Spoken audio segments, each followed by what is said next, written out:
존경하는 시흥시민 여러분 안녕하십니까? 정왕 3동 4동 100곳 1동 2동을 지역구로 의정활동을 하고 있는 자치행정위원회 박소영 의원입니다. 발언 기회를 주신 오인열 의장님을 비롯한 선배 동료 의원 여러분, 그리고 임병택 시장님을 비롯한 공직자 여러분께 감사드립니다. 나라가 시끄럽습니다.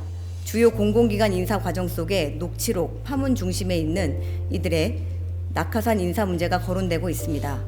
사실 이런 낙하산 인사나 보은 인사, 코드 인사, 옥상옥 인사와 같은 문제들을 빠르게 종식시키기 위해서는 전문성과 직무 수행 능력을 판단하면 됩니다.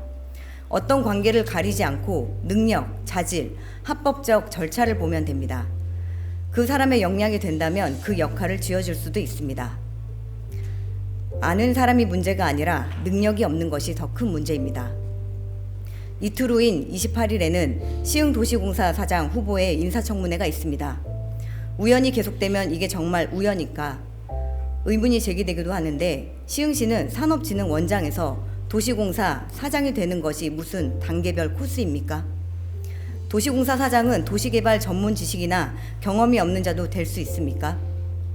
일반 직장인들이야 이직할 곳을 정해놓고 사표를 쓴다지만 지방 공공기관인 산업진흥원이라는 큰 조직을 이끄는 막중한 책임이 있는 원장이 그 소임도 다하지 않은 채 도시공사 사장에 이력서를 내밀고 공공기관 사이를 점프한다는 것은 시흥시의 발전을 위한 선택인 것인지 개인의 욕심인지 알 수가 없습니다.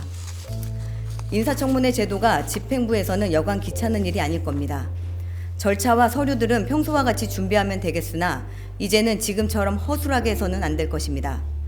가뜩이나 일주일밖에 안 되는 검증기간도 부족한 판에 본예산 심사와 시정 질문이 있는 바쁘고 엄중한 정례회 기간에 인사청문회를 끼워넣기 한 것은 마치 의원들이 시간 부족이나 자료 미제출을 이유로 제대로 검증하지 못하도록 은근슬쩍 요식행위처럼 때우려고 하는 집행부의 꼼수처럼 보이는데, 이런 행태에 매우 유감을 표하는 바입니다.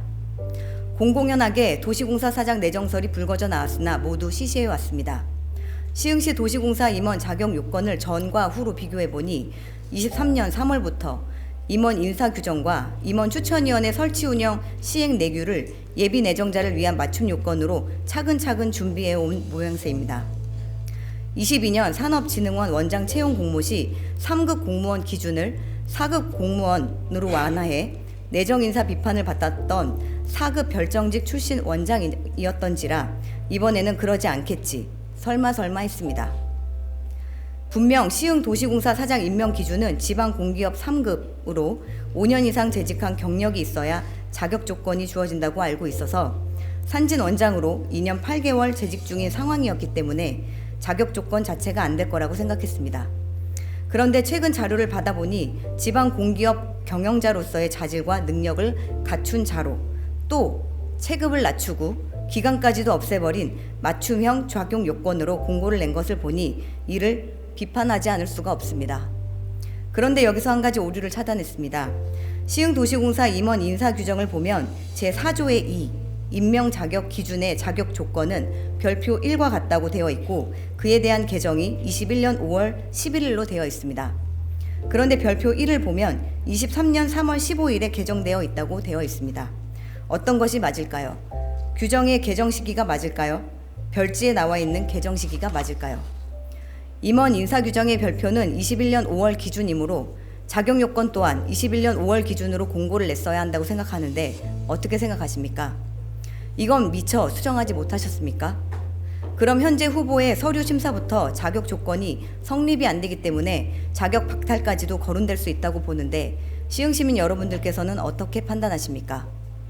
산진원을 2년 8개월이란 짧은 시간 내에 방대한 조직을 만들고 예산도 40억에서 150억으로 가파르게 증액해 원장의 경영 마인드에 따라 수출입 분야와 산업 관광에 예산을 쏟아부어 놓고는 갑자기 도시공사로 이직하려는 후보자를 산진원 직원들은 어떻게 생각해야 할지, 인사청문회 자료는 대부분 후보자의 전 직장인 산진원에 요청될 텐데 이 자료를 짧은 기간 준비해야 하는 직원들의 수고로움은 또 얼마나 클지 가늠할 수가 없습니다.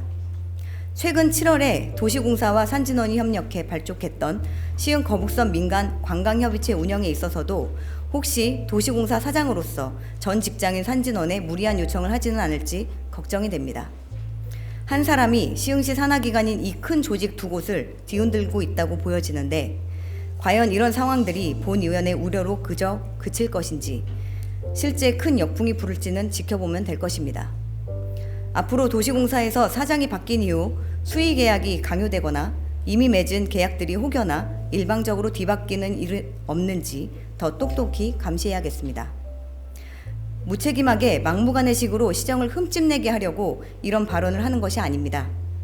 그 모든 의혹을 덮을 수 있는 것은 절차상 문제가 없어야 하고 임원추천위원회 명단부터 실제 점수까지 숨기지 말고 공개해야 합니다.